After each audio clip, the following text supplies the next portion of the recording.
कर्पूरी जयंती के बहाने आरक्षण राग, नीतीश ने की जातीय जनगणना की वकालत, समारोह के जरिए लालू के लाल ने दिखाया दम। प्रदेश के पदाधिकारियों से निवेदन है,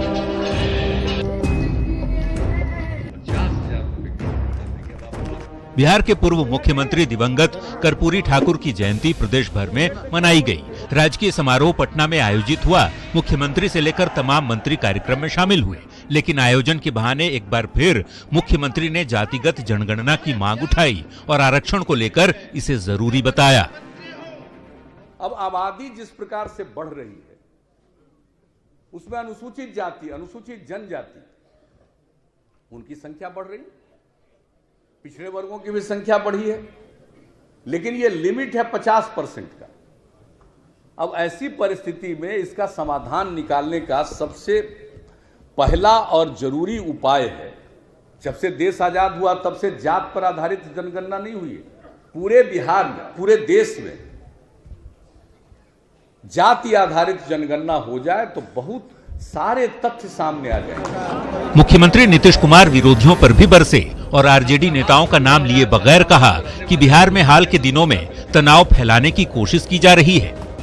लोग सिर्फ सत्ता में आने के लिए और कुर्सी पर बैठने के लिए हर तरह की बात, आजकल आप देख रहे हैं कि एक तनाव का माहौल पैदा करने की कोशिश हो रही है। तो वहीं आरजेडी की ओर से भी कर्पूरी जयंती कार्यक्रम का आयोजन किया गया। समारोह में लालू के दोनों लाल तेज प्रताप यादव और तेजस्वी यादव एक साथ मंच पर नजर आए। साथ ही पार्टी के कई सीनियर लीडर भी मौजूद रहे, लेकिन अपने संबोधन में तेज प्रताप ने कहा कि मुझे अच्छा लगा, कार्यक्रम में मेरा अर्जुन बैठा है और बिना सारथी के अर्जुन तीर नहीं चला सकता।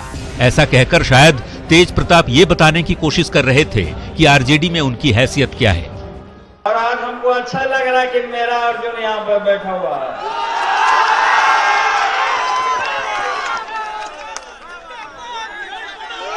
बिना सारथी के बिना अर्जुन मैदान में तीर चला ही नहीं सकता। बड़े भाई के बाद बारी छोटे भाई तेजस्वी की आई, सो आयोजन के बहाने विरोधियों पर निशाना साधा और आरक्षण को लेकर फिर से बीजेपी और आरएसएस पर हमला बोला। जो कानून दलितों को सुरक्षित करने का काम किया, उसको ये लोग बड़े चालाकी के साथ, चतुराई के साथ खत्म करने का काम कर रहे हैं। मोहन भागवत जी ने क्या कहा था कि आर्थिक रूप से देख करके जो है आरक्षण दे देना चाहिए और फिर समाप्त कर देना चाहिए। गौर कीजिएगा, बोला था कि नहीं बोला था? जाहिर तौर पर जननायक की जयंती के बहाने सत्ता पक्ष और विरोधी खेमे की ओर से सियासत जमकर हुई। आरक्षण राग के साथ ही अपनी अपनी सियासी जमीन पर पकड़ दिखाने की कोशिश भी हुई और लालू फैमिली में चल रहे तनाव के बीच तेज प्रताप ने खुद को सारथी बताकर अपनी हैसियत भी दिखाने की कोशिश की। न्यूज़ 18 के लिए पटना से रवि एस नारायण और अमित कुमार की रिपोर्ट। नमस्कार, मैं हूं आपके साथ अली मतर। आप देख रहे हैं प्राइम डिबेट। तो कर्पूरी जयंती पर बिहार के नेताओं को हर साल की तरह इस बार भी पिछड़ों की याद आई है और यहां पर कुल मिलाकर यह देखने को मिला कि दोनों ही पार्टियां, खासकर अगर जेडीयू बीजेपी आरजेडी की बात करें तो दोनों ही पार्टियां कर्पूरी पर अपना एक तरह से अधिकार दिखाने की कोशिश करती रही। जेडीयू, आरजेडी और बीजेपी सभी ने कर्पूरी जयंती पर कार्यक्रम का आयोजन किया और इस दौरान आरक्षण का राग आलापते सभी नजर आए। आज इसी पर चर्चा करेंगे। हमारे साथ हमारे मेहमान भी जुड़ चुके हैं। हमारे साथ जेडीयू की तरफ से जुड़े हुए हैं अरविंद निषाद जी, जो प्रवक्ता हैं जेडीयू के। साथ ही निखिल आनंद जुड़े हुए हैं, प्रवक्ता बीजेपी के। आरजेडी का पक्ष रखने के लिए हमारे साथ विजय प्रकाश जी जुड़े हुए हैं और इसके साथ ही आजमी साहब जुड़े हुए हैं जो कांग्रेस की तरफ से हैं। सबसे पहला सवाल अरविंद निषाद जी आपसे, आज जिस तरह से पक्ष हो या विपक्ष, आरजेडी हो या आपकी पार्टी हो, दोनों ही पार्टियों की तरफ से कर्पूरी जयंती मनाई गई और कर्पूरी की जो विरासत थी उसको अपना बताने की कोशिश की गई। सवाल यही है कि आखिर किसके हैं कर्पूरी, जेडीयू के या बीजेपी या आरजेडी के? देखिए, हमारी पार्टी और हमारे नेता की ओर से कोई पहली बार जननायक स्वर्गीय कर्पूरी ठाकुर जयंती समारोह का आयोजन नहीं किया गया था। जब विधायक थे नीतीश कुमार जी तो जन नायक कर्पूरी ठाकुर विचार केंद्र नामक संगठन चला करके उस समय से वो जन नायक कर्पूरी ठाकुर जी के जयंती समारोह पर कार्यक्रम करते चले आ रहे हैं। आज वर्तमान में अब पार्टी के ओर से की जाती है, जिसका उद्घाटन करता पार्टी के राष्ट्रीय अध्यक्ष और माननीय मुख्यमंत्री नीतीश कुमार जी होते हैं। कोई पहला नहीं है और प्रत्येक साल की भांति इस साल भी हम लोगों ने श्री कृष्ण मेमोरियल हॉल में जयंती समारोह मनाने का काम किया है।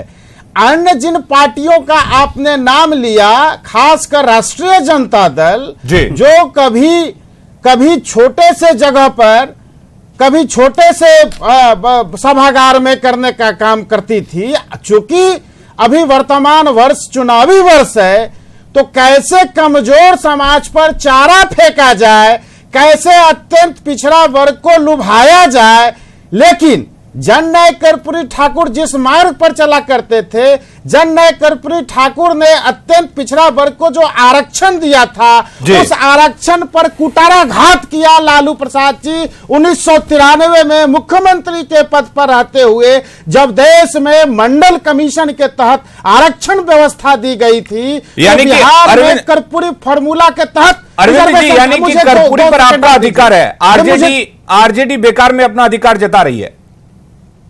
बिल्कुल बिल्कुल, क्योंकि जब लालू प्रसाद जी आज 90 के पूर्व का मीडिया के लोगों से या मीडिया में प्रकाशित, प्रिंट मीडिया में प्रकाशित समाचार पत्रों को ही आधार बना करके कोई रिसर्च वर्क करे तो यह बात सत्यापित हो जाएगा कि आदरणीय जन नायक स्वर्गीय कर्पूरी ठाकुर जी के बारे में लालू प्रसाद जी की क्या सोच थी। चलिए और इसका जवाब ले लेते हैं। विजय प्रकाश हमारे साथ जुड़े हुए करते थे।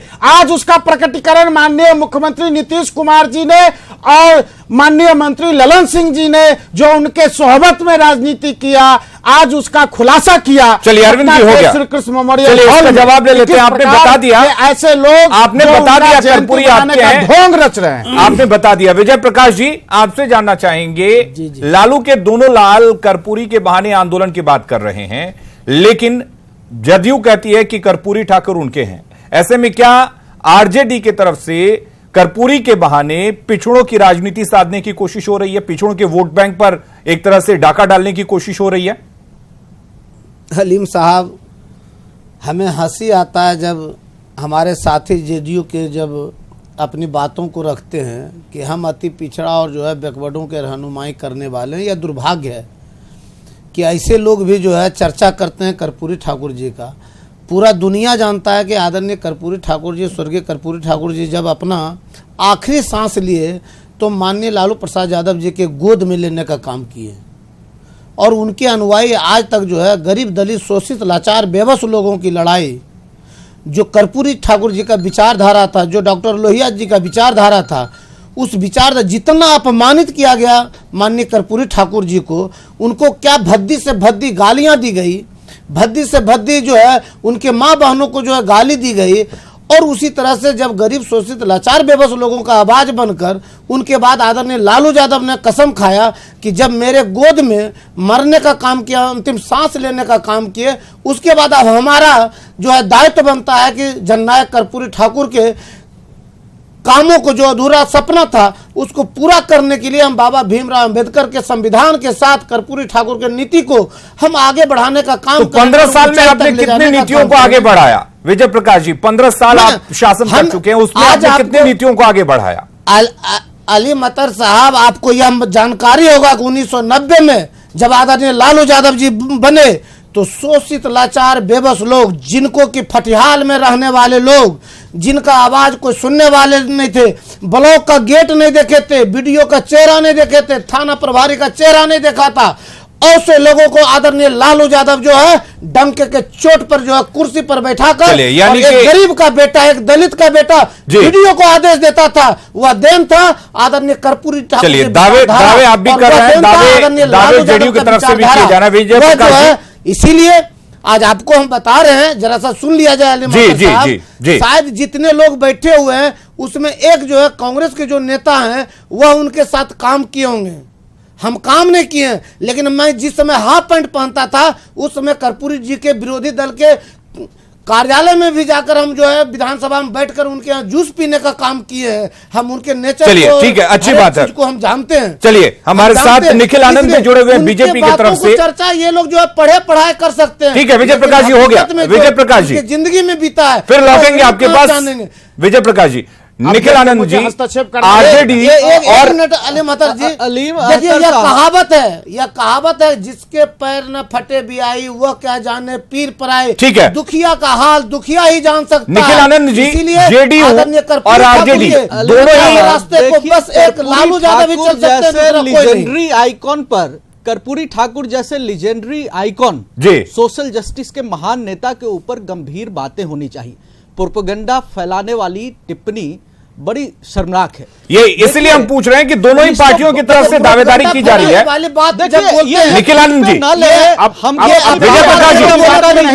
विजय प्रकाश जी आप सुन लीजिए, अपनी बात कहने का मौका दिया जाए। निखिल आनंद जी बोलिए। 1952 में कर्पूरी ठाकुर जी विधायक बने, उसके बाद जो 67 में तब आपको नहीं मालूम सरकारों का विजय प्रकाश जी आप जब बोल रहे थे दूसरे सुन रहे थे, आप भी सुनिए जी, आप 80 मत बोलिए जी। निखिल आनंद, धीरज से पहले आपको मैंने ध्यान से सुना था जी। कर्पूरी ठाकुर जी एक लीजेंडरी आइकॉन थे और गैर कांग्रेसवाद की जो पूरी लड़ाई है, मुहिम है, उसका नेतृत्व कर्पूरी ठाकुर ने किया था। कर्पूरी ठाकुर जी 2 बार मुख्यमंत्री बने, जनसंघ के समर्थन से बने, और 1977 में जब कर्पूरी ठाकुर जी मुख्यमंत्री थे, कैलाशपति मिश्रा जी उसमें वित्त मंत्री थे। और जितने प्रोग्रेसिव मूवमेंट्स हुए हैं, कर्पूरी ठाकुर जी का समर्थन करने से लेकर उसमें जनसंघ सहयोगी रहा है। और हमने आरक्षण के मूवमेंट का भी नैतिक समर्थन किया है, वैचारिक समर्थन किया है और प्रशासनिक समर्थन किया है।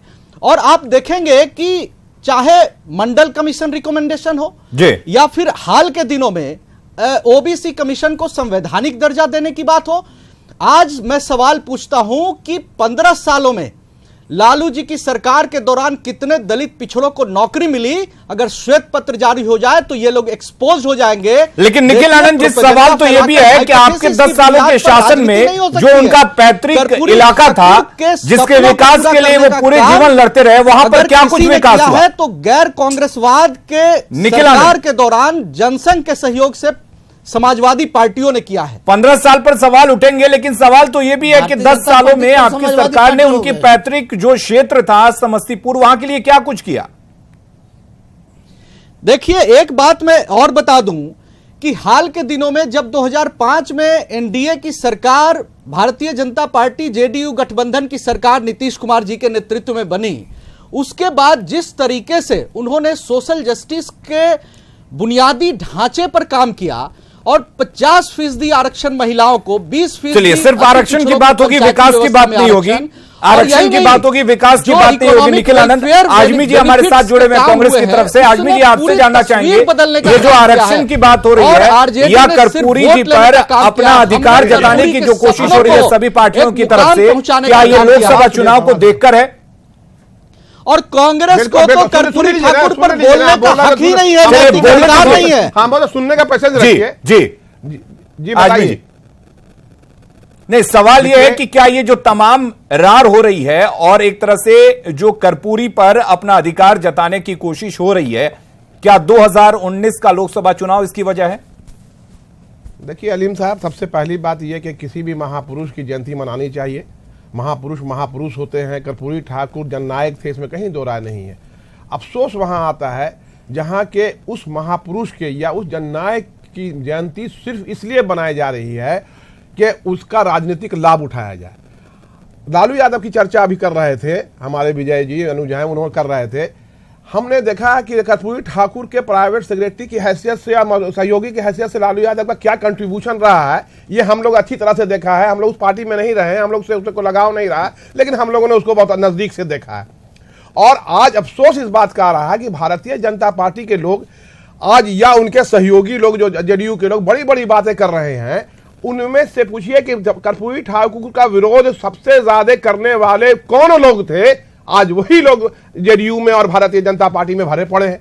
तो जो लोग कर्पूरी ठाकुर का विरोध कर रहे थे, जो उनकी जिंदगी में कर रहे थे, उनकी जयंती को कभी सिर्फ सिंबॉलिक बनाया करते थे, आज बड़े पैमाने पर मना करके क्या करना चाहते हैं। तो आपके सवाल का जवाब यही है कि ये लोग अफसरवादी लोग हैं, ये लोग अफसर को देख के फायदा उठाना चाहते हैं। आज 2019 का चुनाव है, इसलिए इनको कर्पूरी ठाकुर महापुरुष नजर आ रहे हैं। चलिए, लेकिन जनता इतनी बेवकूफ नहीं है बारी साहब, वो समझती है और सोच समझकर अपना वोट डालती है। अरविंद निषाद जी, बिल्कुल समझती आपकी सरकार, आपके जो नेता है वो विकास की बात करते हैं। 2019 में अलीम साहब इसका रिजल्ट सामने आ जाएगा। चलिए ठीक है, अरविंद जी, 5 साल राज अरविंद जी, सवाल आपसे है कि आपके पार्टी के जो नेता है विकास की बात करते हैं, लेकिन वो एक तरह से कर्पूरी फॉर्मूले को अपनाने की भी बात कर रहे हैं। तो क्या ये माना जाए कि आरक्षण के दौर में अब विकास पीछे छूट जाएगा, विकास की बात नहीं होगी, सिर्फ आरक्षण की बात होगी?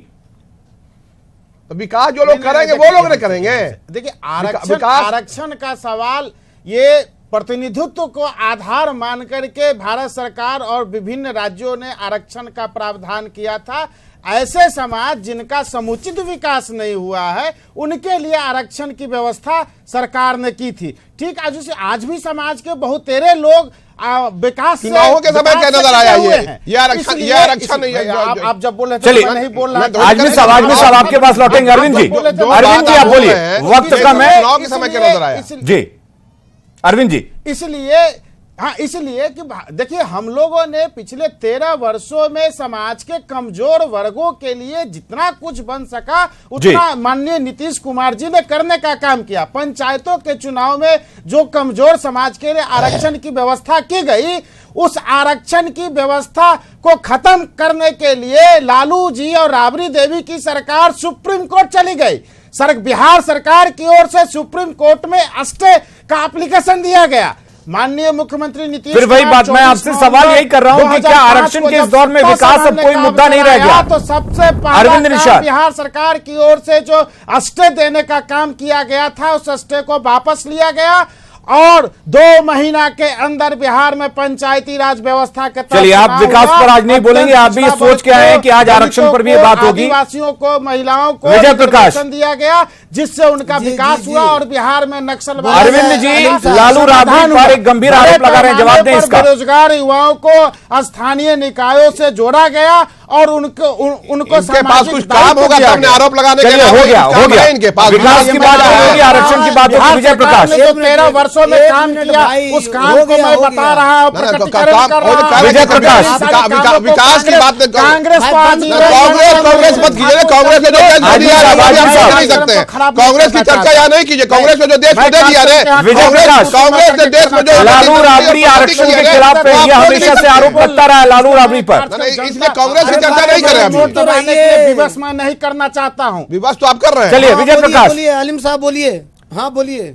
अरविंद निषाद जी कह रहे हैं कि कर्पूरी ठाकुर जो हैं वो आरक्षण लेकर आए थे, उसके खिलाफ लालू राबड़ी कोर्ट चले गए थे, तो फिर क्यों उनके आदर्शों पर, उनके बताए रास्तों पर चलने की बात हो रही है? देखिए, हम पहले भी हंसे, इस बार भी हंस रहे हैं। हालांकि इन लोगों पर ये अत्यंत पिछड़ा हंसेंगे। सवाल सुनिए, इन लोगों पर कोई असर पड़ने वाला है नहीं।